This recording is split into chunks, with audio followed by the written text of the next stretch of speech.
Good day, everybody. This is the Ecclesiarch here, back with another episode of FORGECAST, Parting the Veil, stolen like true rogues from Everguild's recent announcement that we're going to get into quite a bit later. And I'm back here once again with none other than PJ the Brave. PJ? Yo, it's great to be back. We got a lot to talk about, my friend. We got a lot to talk about. I can't Tell me believe how about much it. has happened. 2 weeks, so much has happened, man, and it's pretty exciting. So I can't wait to get into it with It's you some today. crazy 2 weeks, man. Crazy 2 weeks. Oh man, tell me about it. Tell me about it. But it's all good, man. It's all good. It's an exciting time for what Forge, and I mean, I'm genuinely excited. I'm really, and I'm also really excited to be here with you today and to talk about it because all this stuff's been going on, and we've just been like, here's another thing to talk about in the podcast. Here's another thing, and, Yeah, and to be honest, absolutely. we're not going to get through it all today because there's so much stuff. But yeah, I can't wait. It's going to be cool. There's a lot. There's a Mm, lot. There's a lot. mm, So for sure. speaking of the crazy 2 weeks that we've been saying, so I believe that's a great point to start off from and talk a little bit about what exactly has been going on and what has Yeah, made these 2 weeks so crazy, right?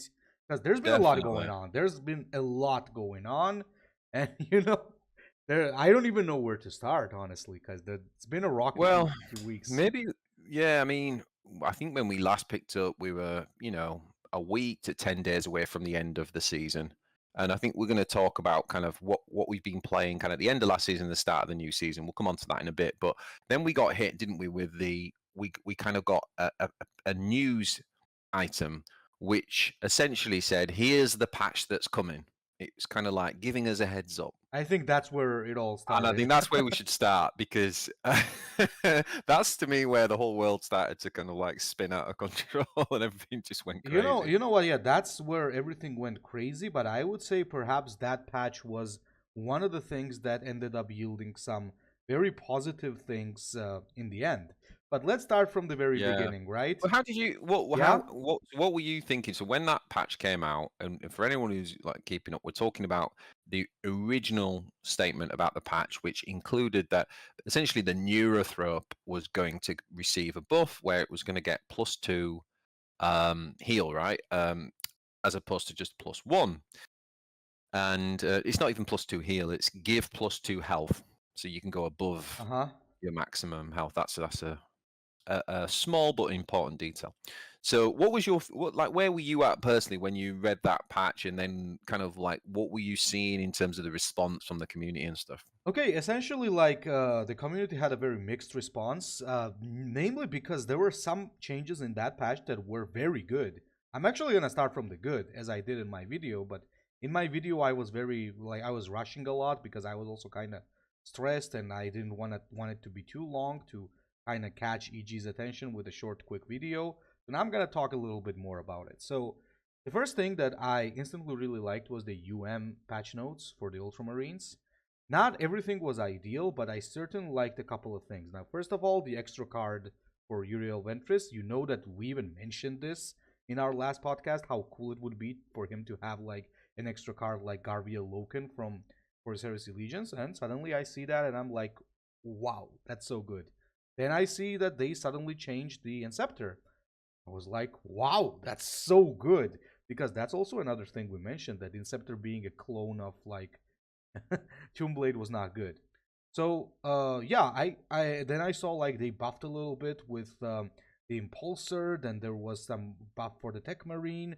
There was a buff for the Hero's Respite. So I was very excited. As soon as I saw that, I was like, okay, I'm playing Ventress as soon as the patch drops, and that I did, but more on that later.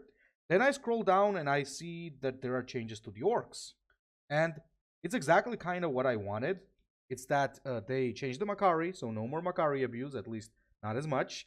And Yep. they changed Gaskell the way that actually you were suggesting to drop a Yeah, I single was really grot. happy with that. Really happy with that change. Yeah. Absolutely beautiful because it balanced the two most important issues with the orcs.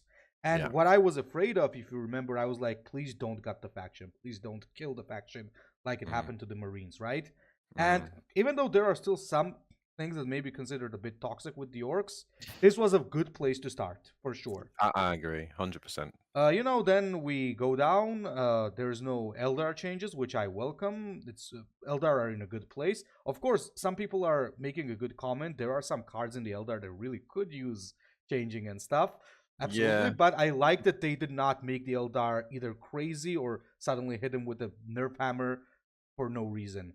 Then I also yeah, saw that there were like no changes for the Necrons, which I was kind of disappointed with, to be honest, because Scarabs are still a thing, and even though like some people might say that it's overpowered, some say it's not overpowered. Fact is, it's a toxic mechanic that is just not fun for anybody. So I was surprised that there were no Scarab changes. And mm, after that is where my eyebrow was kind of lifting, because after so many good things that I saw, I suddenly see the Black Legion changes. Even though the Harkin one, sure, pretty nice. The Siler one and the Venom Crawler one, I'll say a couple of words and maybe you also tell me your opinion on that. First of all, the Sylar Hexcorn change was absolutely like unnecessary because that's not gonna help him. As long as he remains like a random RNG based warlord, it's not gonna help him because, as I said, yeah. the UM get the better Sylar, which is Tigurius, right?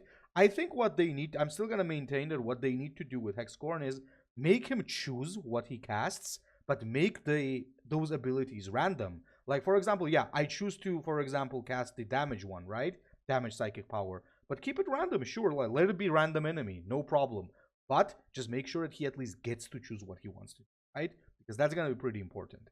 And the second one with the Venom Crawler, I mean, sure, that's a nice buff, but I would say that that was already a very good unit. Like they're maybe even their best 6 drop unit.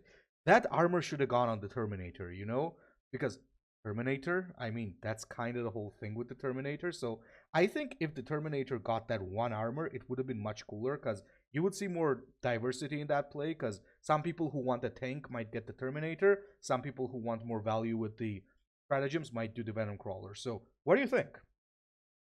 I mean, I think that's a brilliant breakdown, to be honest, Cleese. I agree with pretty much everything you're saying. It's kind of like, I mean, I literally read it out on my video. I didn't even like read it and then think about it. I was live responding, so I was just kind of excited. I remember thinking, man, we just need a change. I was doing a lot of grinding with Gazgul at the end of last season, and I was just like, we need a change, we need a change. And then I was like, oh, it's here. I was just excited, and I was very positive in my video. Um, but I think what you've said is good. I think they definitely could have done it. I think Christmas and the timing of Christmas and everything probably meant they couldn't put too much time in. We Mm-hmm. all have to remember they're a small studio and resources limited. And And their yeah, they could people. have done more. They definitely could have.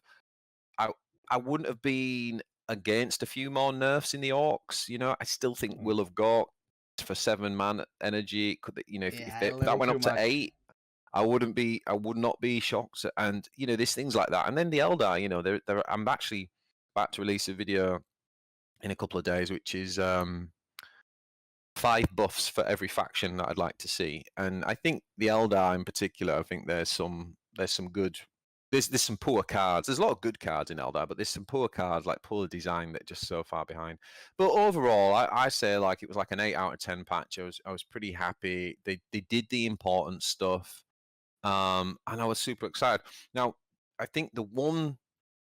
Now I experienced over the next week quite a lot Yes. of personal frustration, and I'm not going to lie. And I'm very um careful when that does happen. So you won't see me in Discord, bad mouthing the world, but I was still feeling a lot of frustration because, like, at the end of the day, I think managing expectation doesn't cost anything, and it's just good communication. And so, for example, when that first patch came out, it didn't say when it was going to go live, Yeah. and it insinuated that it was going to go live with the start of the new season.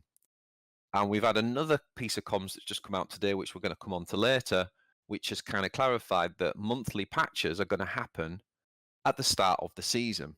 Super. And without jumping on too far in that week, it didn't, right? We got a good 5-6 days in to the new season where, I mean, one guy must have was just grinding Gazgul still because it was the old patch, and he's put like 1,500. He was nearly at 4K MMR. I'm still sitting there at 2.5, going, when's the season? But like, when I'm not starting until the patch comes, and this guy's already up to 4K on, because he's got to grind Gazgul for another 5 days. Face bashing the keyboard. So I think we need some clarity. You know, if we're gonna release a patch, then it really needs to line up with the start of the season. I put this one down to like Christmas and some of the changes we're going to talk about in a bit. But Absolutely. I did get frustrated, and the start of it was not the comms not being clear on when things are going to happen. And like I understand that, you know, they probably want to avoid nailing it down too specific, because then they're worried that if it slips, like if they say it's going to happen at 1 p.m. on Tuesday, And it and doesn't. they're still scrambling around trying to fix bugs at 4 p.m., they're going to feel bad. But they could, you know, you can say, look, we're aiming for 1 p.m. on Tuesday, right? But or you can even just say we're aiming for the sometime in the afternoon on Tuesday.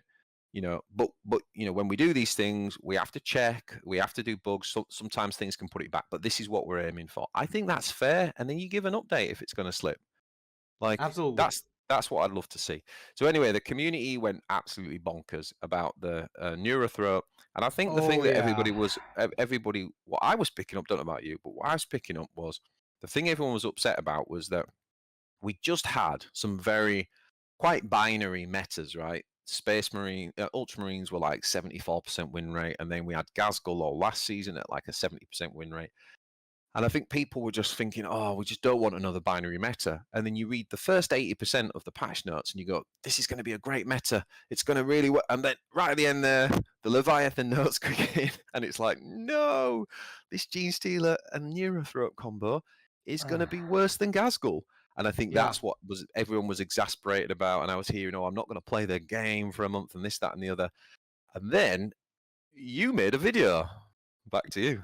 Yeah, so the thing was, when I saw that, as I was saying, like I was like very happy with the patch. Then suddenly on Bleak Black Legion, I'm like, okay, sure, no Scarab nerfs, okay, we can live with that. And then I'm like, okay, no, this cannot go live. And then like on the bottom, you also see like Discord like blowing up, and like there's some people texting there. Some are saying that it's good, some are saying that it's crazy. And then you have like Shumatsu saying that, okay, guys, you don't even understand what's gonna happen. And well, you can kind of believe Shumatsu on that, because he's like the he's like the Hive Tyrant himself. Hive Tyrant himself. Yeah, basically, yeah, you could the say Norm Queen. yeah, pretty much that's the guy. And like he said that you guys don't get it. Like the problem here is that first of all, the Gene Stealer is gonna be like permanently generating value, while Neurothrope is making it stronger. And you can even choose, you can make a big Gene Stealer on the next turn, or you can just keep dropping more and more Gene Stealers and they just multiply, and Neuro is giving them +2 health every turn. Or then suddenly you also play like a 7 health Hive Guard or Tyrant Guard or whatever. And like it was looking really grim, honestly. And when I made that video, like what I said was that, okay, you gotta at least revert one of these, right? You either gotta revert the Gene Stealer, or you gotta revert Neuro, or you gotta do both. Because both were a bit problematic. I think actually speaking, okay, let me first say, so as this was going on, the reason why I made this very rushed video was that Discord was literally blowing up.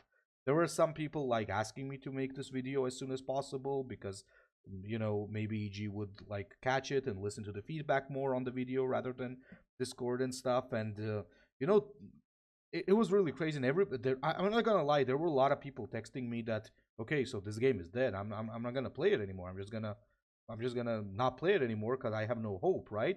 And honestly speaking, I was feeling hopeful. Like I was telling every person the same thing. Okay, I'm still hopeful until I see the patch. I maintain hope. Now, if the patch comes out and I see that this is getting released, well, I'm just gonna for a little while I'm gonna take a break from the game. I wasn't saying like I'm gonna dump the game, because despite its flaws, I really love these EG card games. I'll be honest about that. But I was like, I decided even that it turned me off so much that I moved to Horus Heresy Legions like actively. I still play Legions as it is, but I moved actively to streaming and playing Legions again because I just could not bear with it anymore. Because Like I go into game Gaskell, and I face a Gaskell every game, knowing that like the next time it's gonna be the Neurothrope, right? So everything was going crazy. There were people saying that it would be impossible for them to revert anything now, and blah blah blah. And suddenly we see that the Neurothrope buff disappears from the patch notes, and I was like, yes. Because honestly speaking, even though the Gene Stealer was maintained, that Neurothrope revert was very good. Because of two things. First of all, it avoided the crazy Neurothrope meta. Even though I think Tyranids are going to be very strong right now, but that's a different topic. We avoided like a catastrophe there, I think.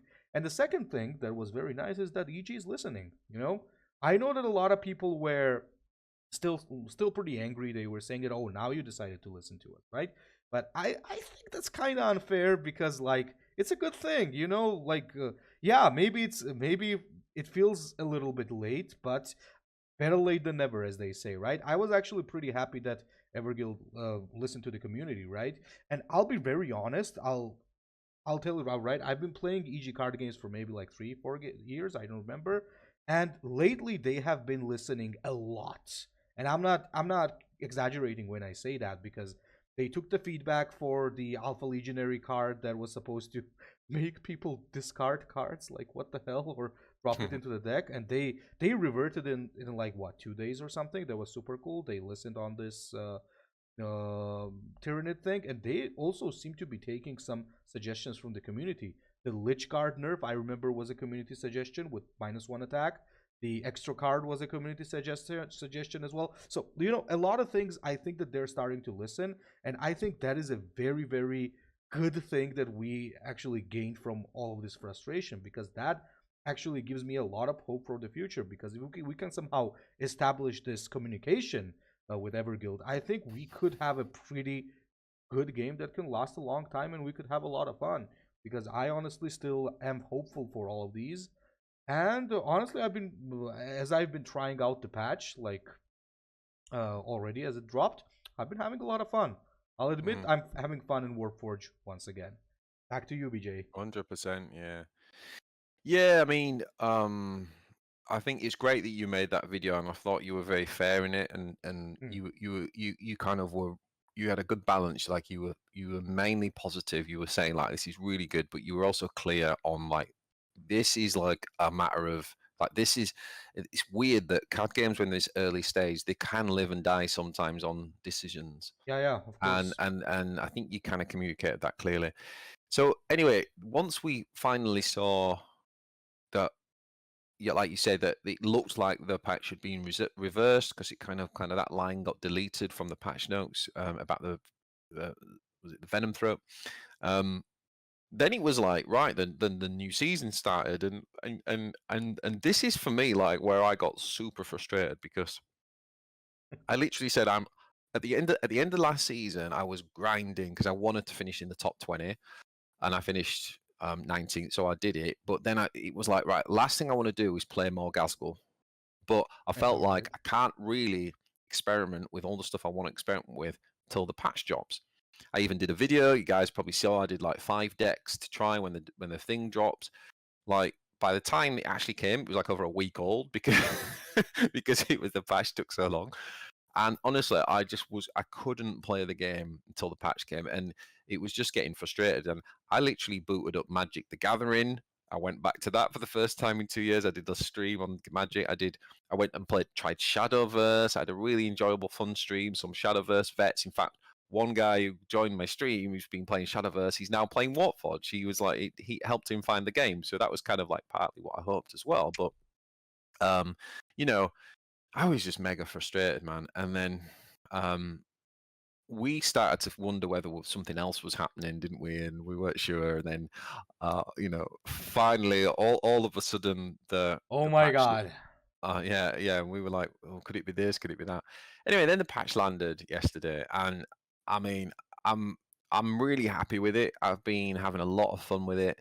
We'll talk later probably about how we think it's going to impact the meta and stuff, but already seen a ton of variety, and I have got decks lined up that I'm like, right, I'm going to play 20 games with this, then 20 games with this, and I don't care where I'm on ladder as well. Like, what I'm going to do is I'm going to play Orcs last because I still think Orcs are tier 1, but I'm going to play them last.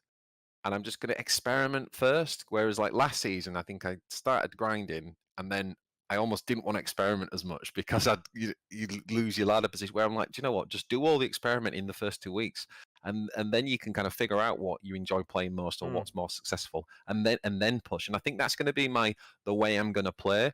I also mentioned in the last podcast that something I enjoyed in Gwent in the pro ladder was having to play with different factions. Well, I've decided I'm just going to enforce that on myself. I'm just going to every season I'm going to say here's like 5 deck, build them, and say right, play 20 games with that, record my stats, do a video, and for me personally, I find that a lot of fun. I've got Absolutely. all the cards, and there's no reason why I can't do it. Well, the one exception is I am done with chaos. I'm just going to say right now, Not I've your just thing, deleted. huh? I just deleted my chaos decks. He's winding me up so much. Oh man, I could do a whole thing on chaos.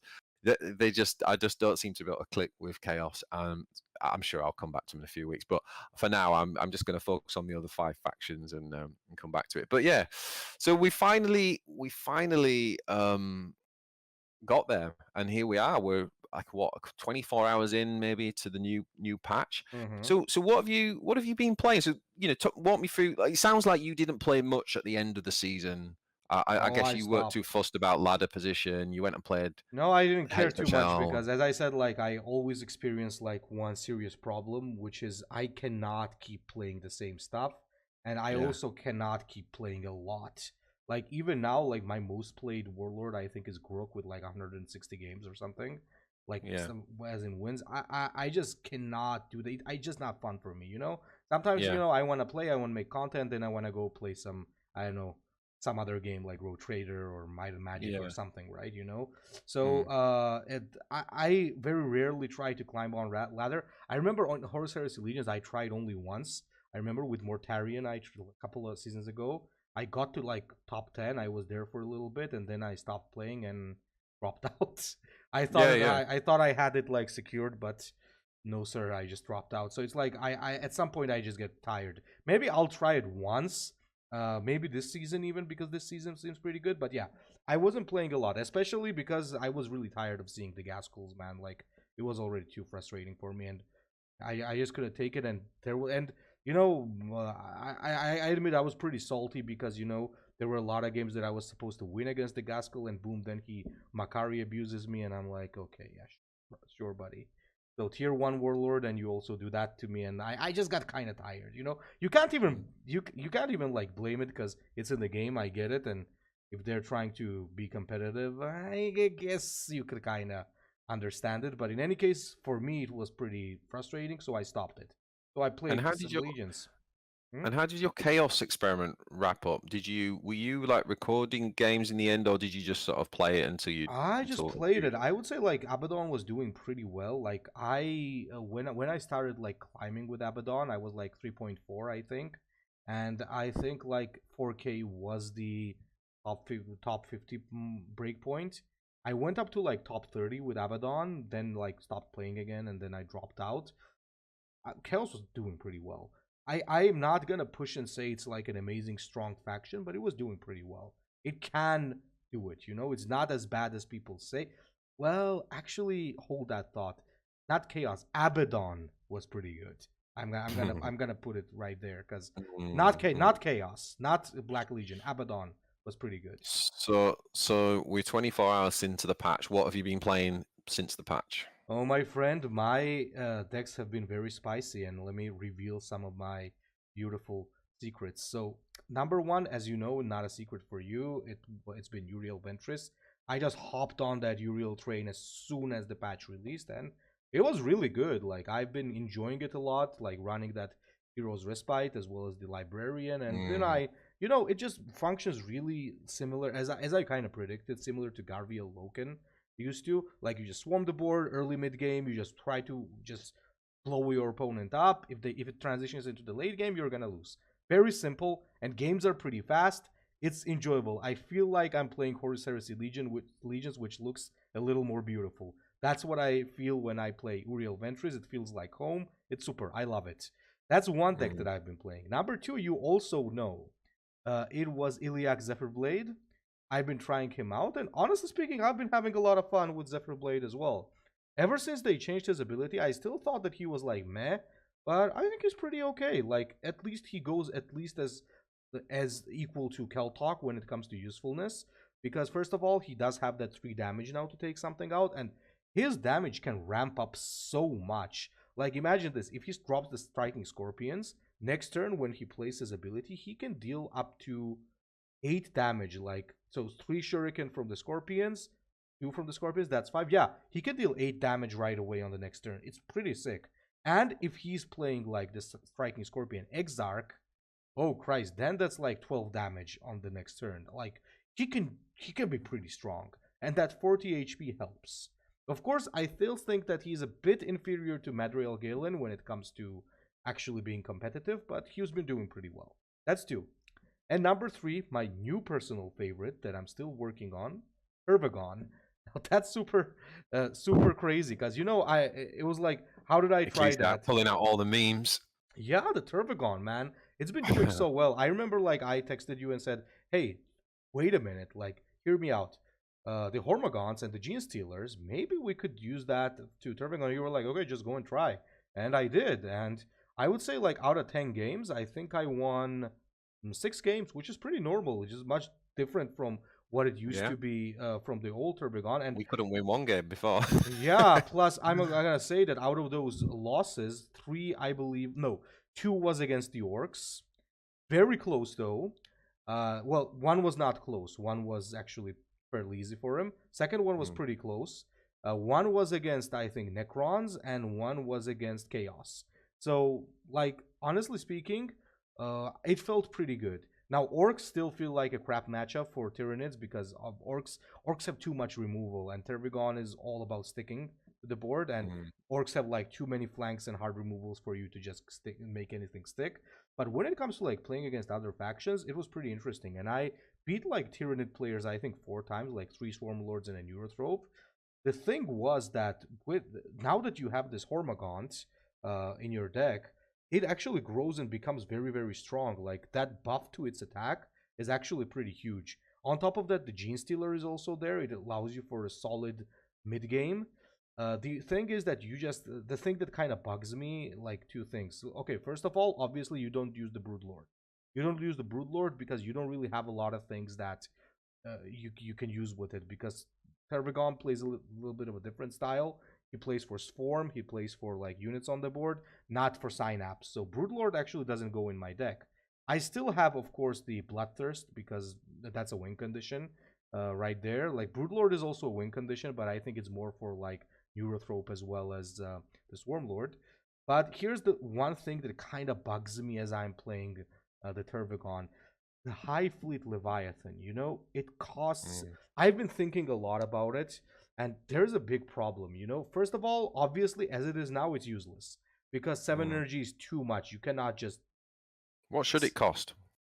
That's the problem. I've been thinking about it, and the uh, objective cost for it would be like 5, but the problem Mm. is then it brings big problems. Now, let me say why. High Fleet Leviathan is essentially a permanent overwhelming swarm.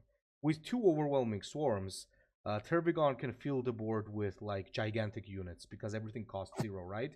The swarm units start costing 0. With High Fleet Leviathan, you only need 1 overwhelming swarm for that. So the problem with that is that if you were to give it like a cost of 5 on energy turn 6, then Tervigon suddenly drops like 5 units with 8 health and 8 damage, and maybe like even a 15/15 Hormagaunt, which is crazy because almost no faction is going to be able to deal with that, save the orcs who have AoE removal through the Will of Gork. So you cannot reduce the cost like that, because if you reduce the cost, then you're creating a very toxic thing. If you keep the cost that it is, the legendary is unplayable.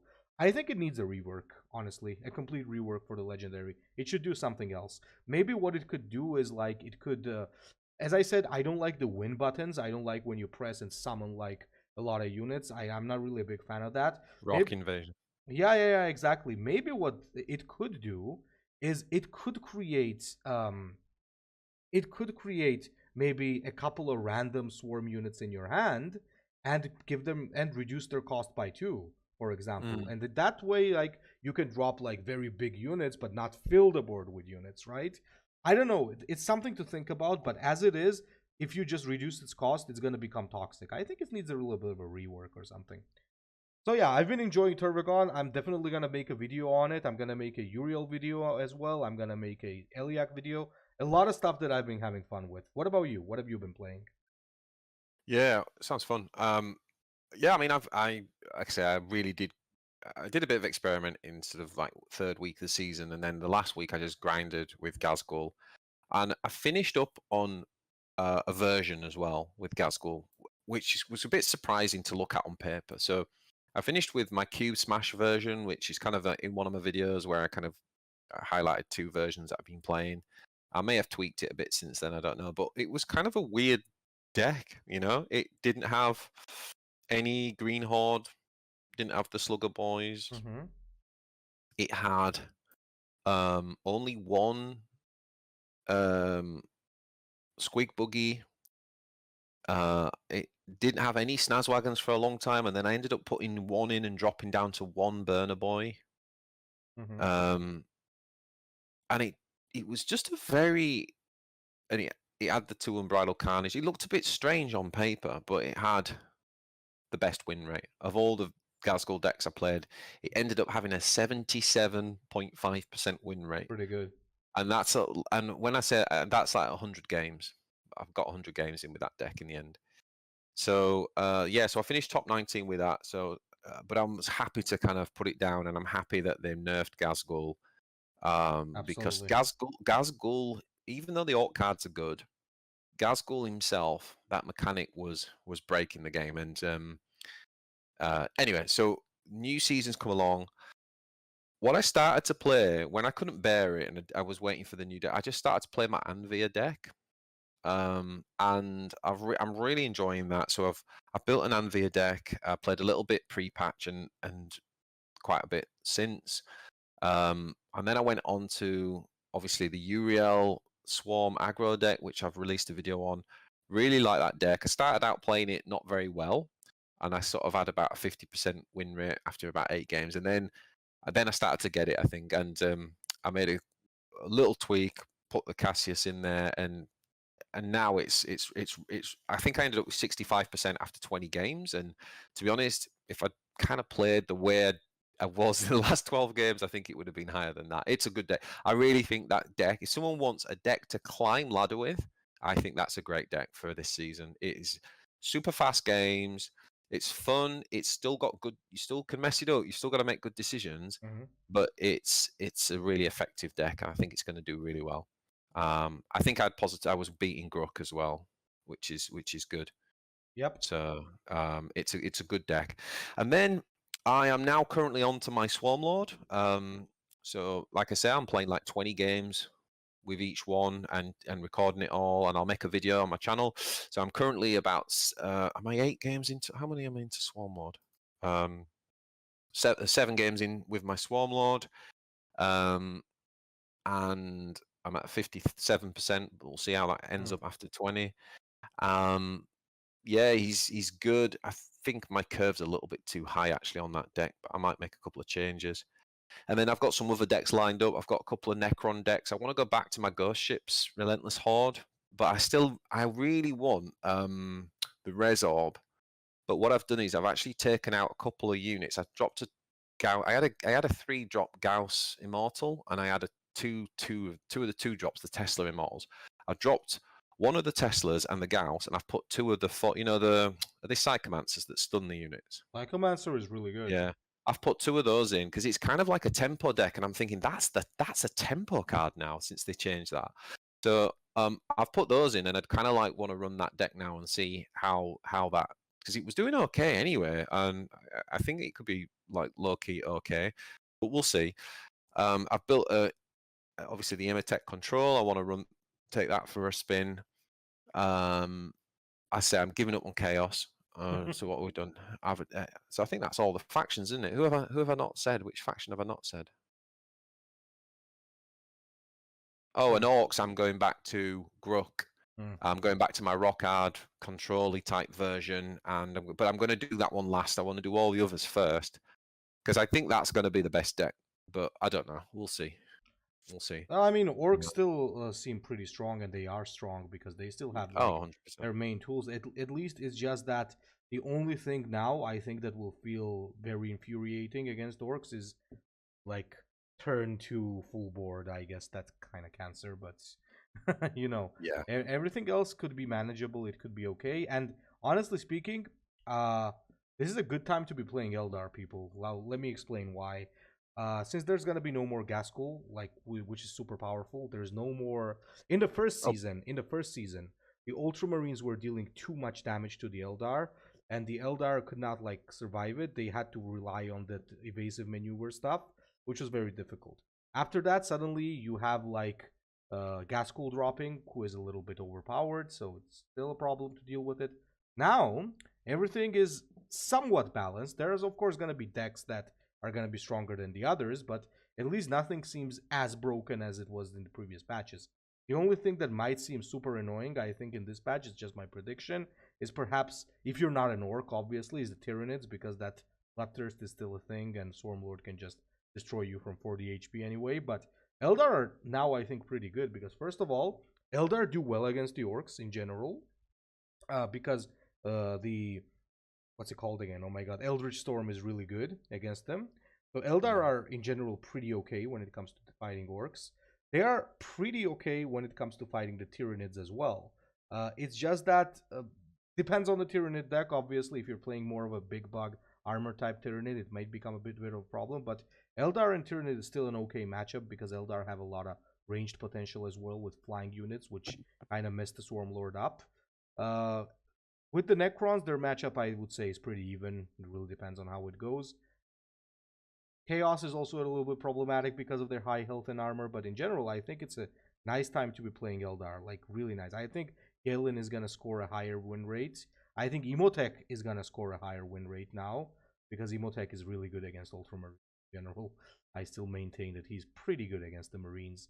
And if there's going to be less orcs, Emotech can shine a little bit, even though he's not that perfect against Tyranids either. It should be okay. Scarabs are still going to be there, but once again, Eldar can deal with Scarabs. So I think it's a nice time to be playing Eldar. That's what I think. I mean, my Anvia deck was doing pretty well. Mm-hmm. And interestingly, I actually think Anvia does pretty well against Galen because, they play, similar units. Obviously, Galen can kind of Guardian Horde, which Anvia can't. But then Anvia's still got the Eldritch Storm to deal with that. So Anvia actually, if you can survive, and if you play double evasive maneuver, you've got Mm-hmm. a good chance of surviving. And it's anti-Wailing Doom if you play evasive maneuver at the right time because it's camouflage and so it can't be targeted. And you've got a better late game. You play that Reclaim the Stars and you can out Yeah, you're tempo them at consistent. the end. So Anvia is actually quite good against Galen. And as we're talking about the meta, I mean, I really think that what's going to happen this season and why I think it's going to be the most fun season is that my prediction is that Orcs will still have the highest win rate at the end of the season. But instead of it being like the last two seasons where the top decks got like a 70% win rate and then the next is like, 55 and then only 5 or 6 of the 18 warlords even get above 50%. What I'm predicting is going to happen this season is the gap's just going to close. Mm-hmm. Yeah. So I think Orcs will still end up at around 60 to 65, maybe it might even be closer to 60 actually. Probably closer to 60. And then I think there's going to be, like you said, I think Galen will go up a few percent. I think Imatech's going to go up a few percent. I think Swarmlord's definitely going to go up a few percent. And then some of those other warlords, yeah, Abaddon's will be there. You never know. Harken might, yeah, Harken might go up a bit. Neurophrope. I've seen Demos has been playing Neurophrope deck with a slightly lower curve, and he beat me twice with that today. And so there's. I just think it's going to be a much more balanced meta, Yeah, there's and gonna be diverse. It's gonna be that's fun, diverse isn't for it? sure. You want variety. You want the variety for Yeah, sure. man. Like I last season was the worst season I have played in an EG card game in a while. I think the only season that was worse than that for me was the Titan season in Horus Heresy Legions and Warp Retreat season Horus Heresy Warp Retreat. You know what that was? Let me tell you a funny thing. There was this card that would return a unit into your deck, reduce its cost to 0, I think, and it would then draw a card. So essentially, what they did with Korus Korax was that it would play a burn deck, which would draw a lot of cards. So your deck was empty like very soon, and then he would do a void retreat on one of his units that had the ability to put invulnerable 1 and deal 1 damage to your warlord.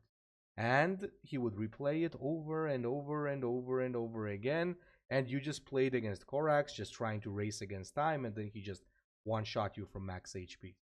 That was also one of the times when it was very unfun for me, but Jesus Christ, this season was terrifying. Like, two only gas cools, and you know Yeah. what, as I said, what made it even worse is that he had so much unfair stuff.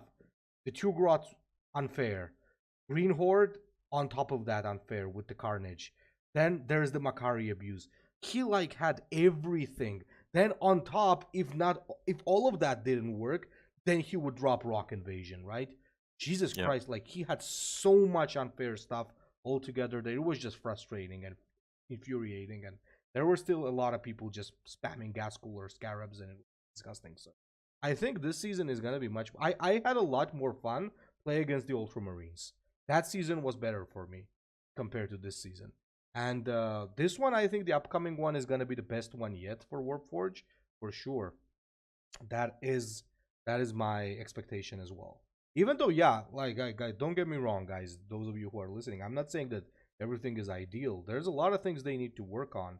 There's a lot of useless cards in each faction that Everduel needs to move on, needs to work on, and everything. But despite this, I think this was the first pretty okay patch that we got, which I actually enjoyed because the last patches were not good. First of all, because the Ultramarine first season was terrifying. Then they suddenly kill the whole faction, and on top of that, they like, okay, 2 grots for Gaskell. And I remember when I was reading the patch notes in my videos, like, okay, don't do that. You do that, and everybody's gonna play Gaskell. They did it, and everybody was playing Gaskell. So finally, we got a situation where we didn't get like an insanely overbuffed faction. So perhaps this is the season. By the way, I would also like to add a couple of words to this. Now, as I said, like I'm really glad that EG is listening to the community more. I really, really appreciate that for sure, and I would like more cooperation Can we just stop between and give them us. a little round of applause for that decision? Sure, That decision, absolutely, well deserved. that decision to pivot that quickly, coming back from Christmas, seeing that, and they could easily have ploughed on with it, and for them to do the hard thing, not to do the right thing, not the easy thing. I just think hats off to EG for that. It's not easy being a dev, and you're never going to please everyone, but I think they made a really good call Absolutely, there, and it was absolutely. fantastic. And you know that there's like the thing that I want to say, like I know that a lot of people are frustrated with the game, and I for one really want to see this game like go. You know, really want to see it grow. I want to see it become like a better game. There's a lot of people even saying that why waste your energy making content for a dead game or something. People like don't get me wrong, this is not my job or something, right? And not BJ's job. So this is like this is something that we do purely out of fun because we enjoy it, right? So I want to see this game be as fun as Legions and even more fun as Legions because yeah, Legions Legions is at points is more torture than fun, but I think you get what I'm saying, and we're totally ready to do everything that is necessary to make sure that we get the word from the community to EG and like do everything that's kind of to help out make this game better. I'm even thinking of doing one little thing. I'm thinking of maybe organizing some surveys like with the groups like in our Discord group and on the videos to say like what is like the change that you would like to see. Like I'm about to do that like the next week. This week I wasn't able to do that because I had a very busy week. But the next week I'm definitely gonna be doing that, and then I would like to send the results to EG, and this could help them. This could help them get the community feedback because it's really difficult. Guys, you should also understand one thing: Discord is a very chaotic place. Like when you look in there, you're gonna see many different things. Like there's gonna be somebody saying, "Okay, this is a good change, but maybe this is not a good change. Maybe this," and then there's some guy who pops up and says, "You animals, you like you goblins, like do this, do that, and it's really hard to navigate through that Yeah. chaos. I And the think thing is, the problem is when you start writing stuff like that, then you almost want to say to EG, just don't bother looking at I know, Discord. yeah. Don't read it because it's not helpful. But then, for everybody else who actually wants that community engagement, then actually we destroy that bridge because now the devs aren't, if we get to that point, the devs aren't going to bother reading it because if everything's just toxic. And listen, I've played at how many blooming CCGs now? Plus, I played 40k at tournament level for a long time in Warhammer, and I'm telling you, these games are never balanced 100%. And guess what? You don't want them balanced. We could easily make a game that's balanced. We could easily make a game that everybody has a 50% win rate. And guess what? It will be the most boring game ever, and you won't want to play it because you want to win. You want to get a skill, a skill advantage, and figure out the puzzle. That's the problem that we're solving in deck building and playing games and learning the minutiae of the matchups and everything. So, what we want is a more balanced game. We don't want that kind of stupid binary that deck's, anyone could, my dog could beat me with that deck. We don't want that, but we do want, but it is a card game, sorry, and there is going to be metas. There's always going to be a best card and a best deck, and that's okay. That's part of what we've signed up for. As long But as it's not frustrating and abusive, I think it's yes, okay. exactly. As long as it's not over the top. The good thing is digital, and they can correct things, and hopefully we don't have to go too long. Just while we're on that subject of like things that EG have put out and kind of like how people have reacted, what do you think to the deals? Because I noticed around Christmas. So kind of full disclosure, I have bought all of the premium campaigns for each faction. I think the campaign is the best value thing that I've come across in the game. There might have been a starter pack, I don't know.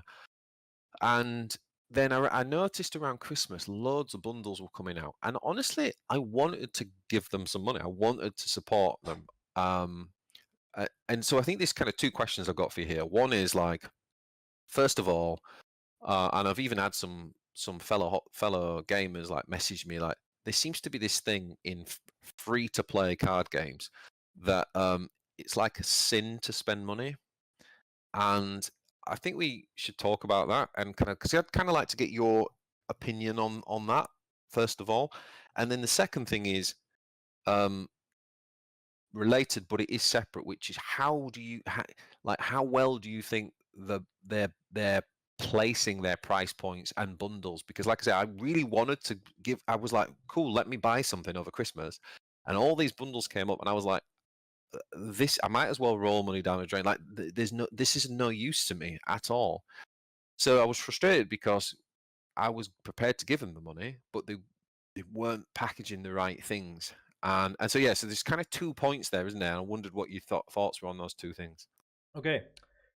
So, first of all, let me say a couple of words when it comes to like sinning when it comes to buying, right? So, I mean, there's always this thing, the whale name calling and stuff like that, and Mm, I'm guilty there too. Like I've used that nickname as well. Oh, oh look, it's the whale or something. And the mm, thing is, like, I know I've done that, but I absolutely don't think that paying money in a game because you enjoy it is in any way bad.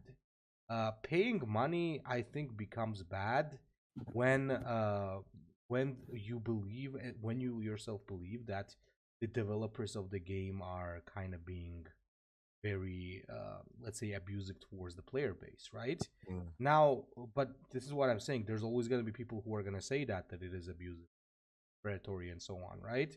So mm, it really depends on how you yourself feel. If you feel that the game is not worth your time and that the developers are being greedy or like that, then don't pay. Yeah, sure. But if a person feels like they're enjoying the game and having fun, I don't see why they should not invest money in it, right? I think it's totally fine.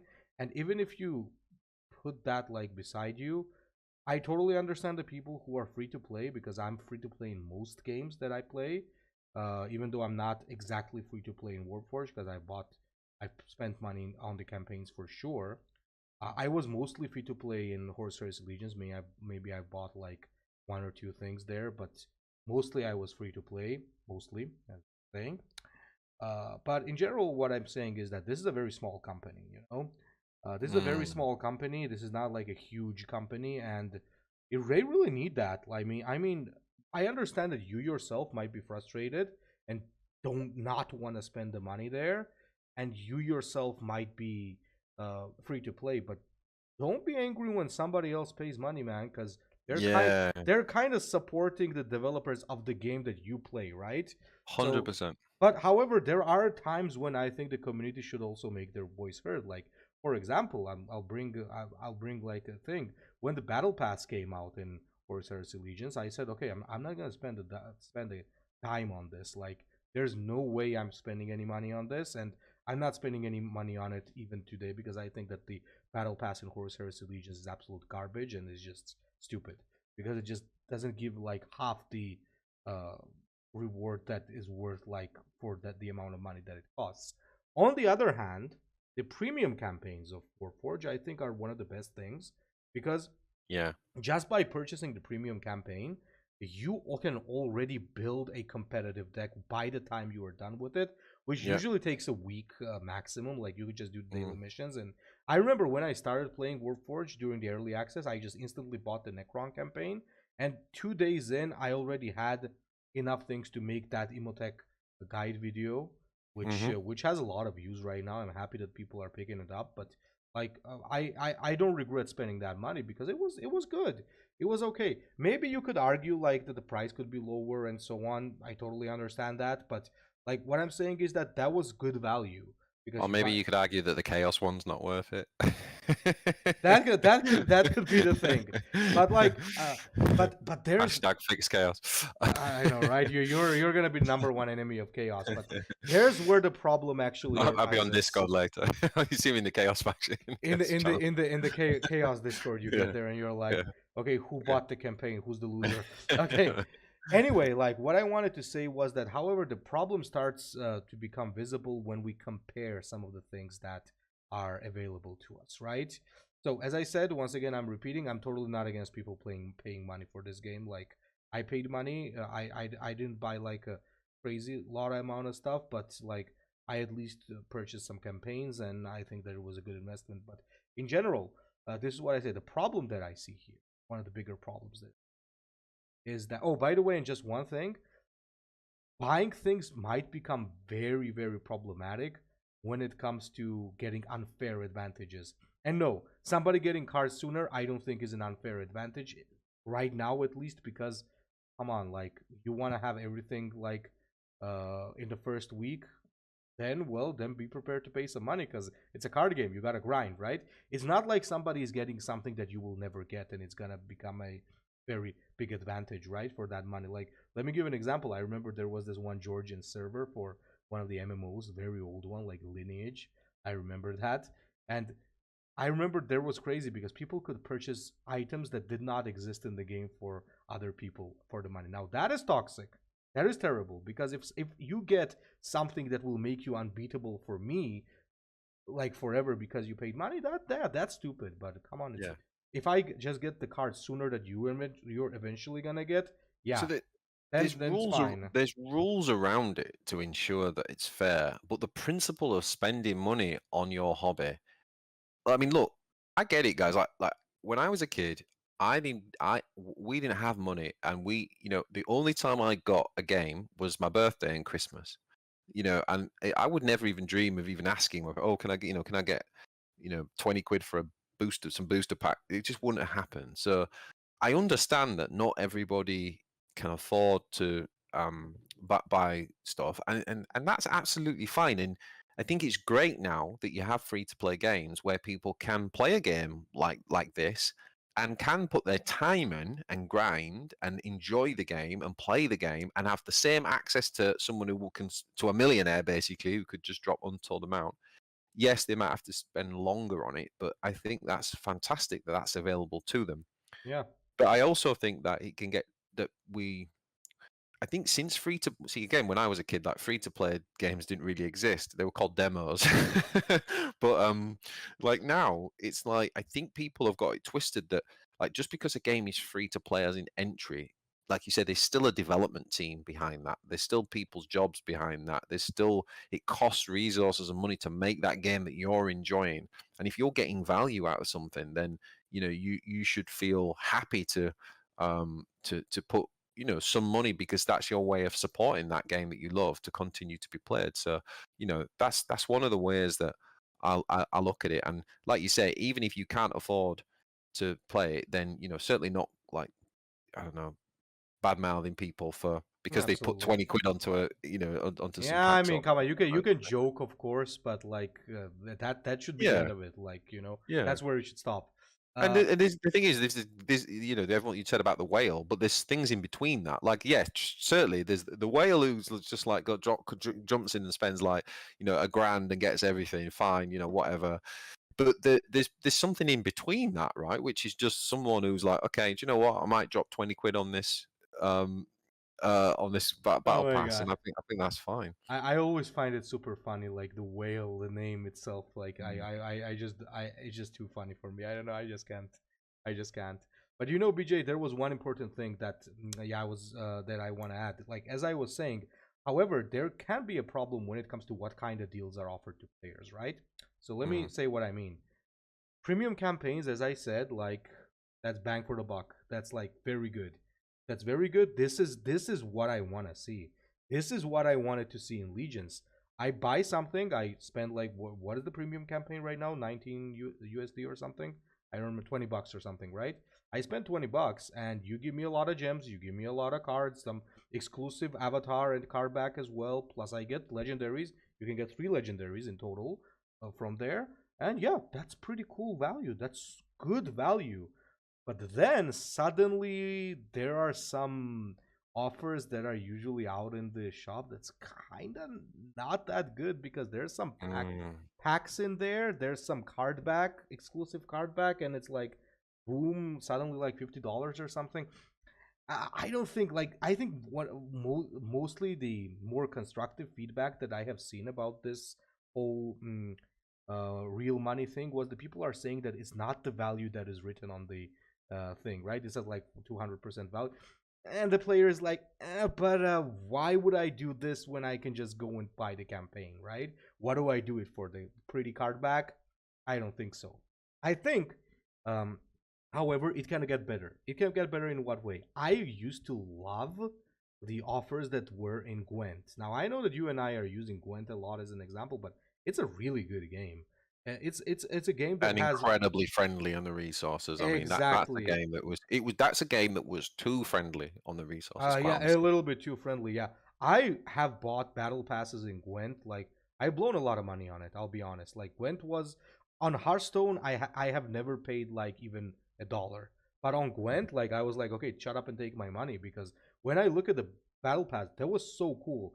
Like you would get an exclusive warlord skin that you could even customize like later on down the line, and on top of that, you got so many cards and so many like uh card packs and so many legendaries and epics and Does yeah, Jesus Christ, that was so good. You even got exclusive arenas. Like that was the thing, you know what I mean?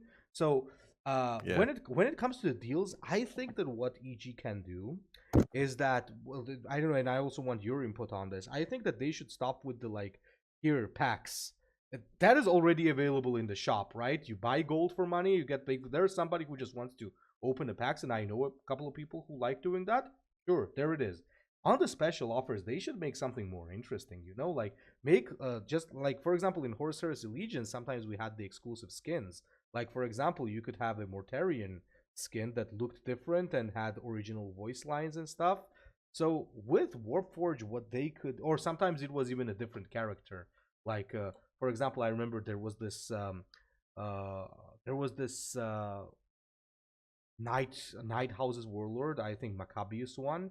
And if you bought the skin, it was from a totally different Night House. So interesting stuff. So what they could do is like maybe offer some more interesting cosmetics. Like for example, you could have a cosmetic bundle. Let's say you buy a Kalgar skin and it comes with an avatar and a card back and something like that. I think that's like a much better thing than just buying like for example, packs, right? And spending like $50 on just packs. Because there should be something that is a little bit more interesting in there. Or Yeah. if you're doing something similar, you know what else you could do? There was also a pretty interesting thing in Horus Heresy Legions. It's some just that once again I think that the pricing was off. Often they used to sell like pre-made decks. Like there was a deck that used to Yeah. have like pre-made stuff, a warlord plus a legendary in there. Yeah. Sometimes it's just that the cost was a little too crazy. Sometimes I think it even hit like $30 or something, which I look at a little bit too much. I think uh I think what they could do is like they could That'd be have, great when they do the new factions and stuff. you know what else they could do? Something that I totally would be okay for.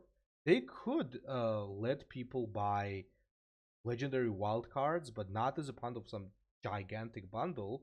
It could be in the shop just like the crate thing, right? You could have like a legendary wild card. It could cost like X amount of money, which should not be like too much. And people would, I guarantee you, people would buy a lot of those because that would mean that they would get to choose what legendary they get. Because if I buy 50, let's say 100 packs for what is it like? Okay, let me tell you. Today I actually counted that you have to pay 100 USD in Horus Heresy Legions to get a 150 uh 150 crates. And from those 150 crates, you have no guarantee that you are going to get the legendary that you want. You might roll it and you might get duplicates. You might get crap, basically, right? It's RNG. Mm. Instead of that, if you let me be able to buy some things directly and spend it how I wanna, I guarantee you there's more people who are gonna buy that. There's more Yeah. people. And if you don't want like if you feel like if that would becomes available, people will then not buy your bigger deals. Make it limited. Make it so that the person can buy maybe one legendary wild card per week, and there's the limit. Sure, why not? Like you can impose some limits on it, right? Just Mm. it should not feel like you're paying a shit ton of money for something that's gonna be RNG back in the day, and the only thing that you're gonna be get from that is a card back, right? So that would be crazy. So what's your opinion on that? I understand that, like, not just being able to just buy the card you want, but I mean, a couple of things. Like Runeterra did a really good thing, which was that essentially once you've got a legendary, the next legendary you open in that faction, you can't basically get duplicates, and I just think that's a good system. Duplicate Um, protection, yeah. my suggestion is quite simple. Number one, um, they should package differently to what they're doing. And what I mean is, Hmm. some people are new to the game and they're looking at it from a gaming perspective. They don't care about the cosmetics. They just want to get the collection so that they can enjoy deck building and enjoy trying different things and building, playing the game. What they want from a pack is value.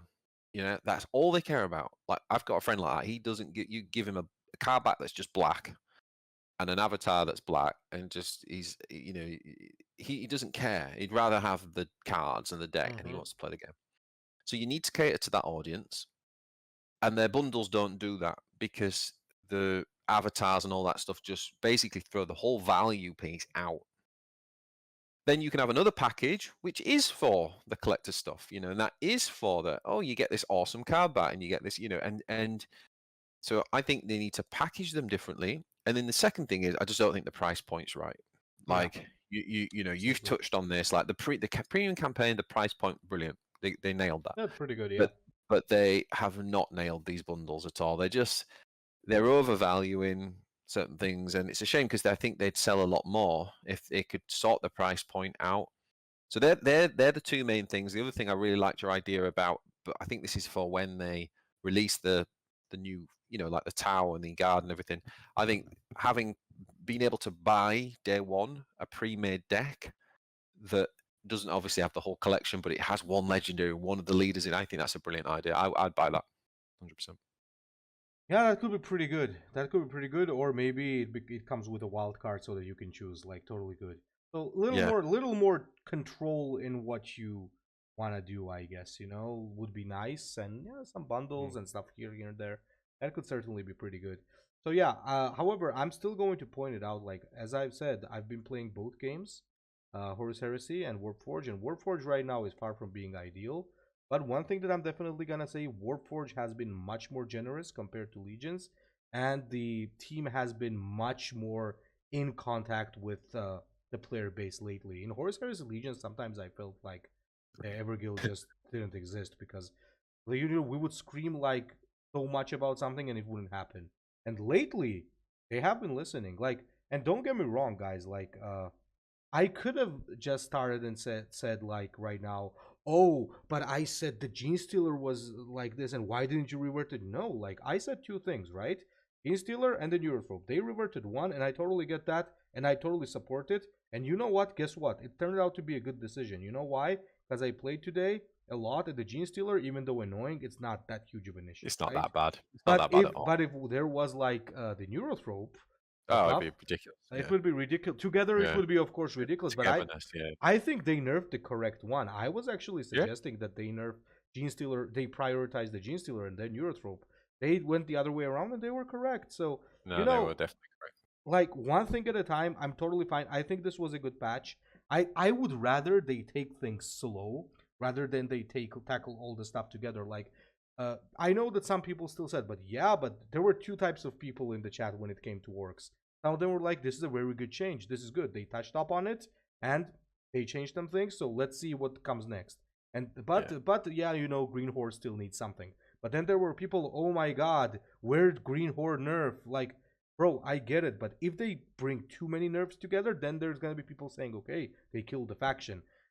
Exactly because we don't want the same thing to happen as it happened with the Ultramarines, we should give them a little bit of time. However, Everguild in return definitely should continue listening to the community. As I said, hats 100%. off to them for listening, and they really managed to like drag me back into the game completely. But keep it up, you know what I'm saying? I'm me as a content creator, I'm gonna be doing as much as I can to make sure that the voice of you guys, the players, reaches Everguild, right? I'm gonna be doing surveys, I'm gonna be doing videos, I'll be doing a lot of stuff, I promise you that. And then it will be up to EG to how much do they take this and how much do they actually. I'm ready to support the game that I find fun playing, right? But at some point, if it happens that like boom and I cannot take this anymore, then oh yeah, sure. There's like 1,000 games I like, but I want some Warhammer, man. And you know, I like how as I said, I like a lot of things about these two card games because they get the theme, they get the whole feeling of the faction so well. And you know, I that's the reason, one of the reasons why I really want to see stuff. I want to play Warforged. I want to get the Sisters of Battle. I wanna in my dreams get. I wanna in my dreams get Van Dyer, but even though I know that he's not gonna be there because he's like Age of Apostasy time warlord, and probably they're doing more modern time with the primaries and stuff. I think Van Dyer's not gonna be there. Make a skin, man. Make a vendor. Make something. But yeah, anyway, that's beside the point. I want to see some factions. I want to see a lot of new stuff. And speaking of new stuff, we are going to be discussing a lot of new stuff on BJ's channel. So make sure you go over there and see part 2 of the podcast, guys. Thanks a lot for the support as always. Leave a comment. Tell me what you think. And we'll see you on BJ's channel.